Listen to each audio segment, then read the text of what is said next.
మరి ఆ యొక్క యవనస్తుడు యేసు ప్రభు దగ్గరికి వచ్చి, బోధకుడా, నిత్య జీవానికి వెళ్ళాలంటే నేను ఏం చేయాలి అని చెప్పినప్పుడు యేసు ప్రభు వారు ఆయనతో అన్నీ మాట్లాడిన తర్వాత అతన్ని ప్రేమించి అతనితో అంటాడు, నీకొకటి కొదువుగా ఉంది. ఏంటి ఆ కొదువ?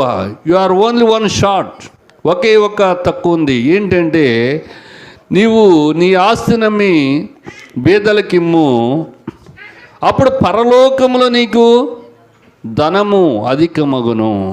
నీకు పరలోకంలో ధనము కూర్చబడును. పరలోకంలో ఉంటుంది నీ ధనము. ఇక్కడ ప్రభు కొరకు దేవుని వాక్యానుసారంగా నువ్వు బ్రతికితే అక్కడ పరలోకంలో నీకేమవుతుందంటే ధనము సమకూర్చబడుతుంది. నీవు అప్పుడు నన్ను వెంబడించు, నీవు వచ్చి నన్ను వెంబడించు.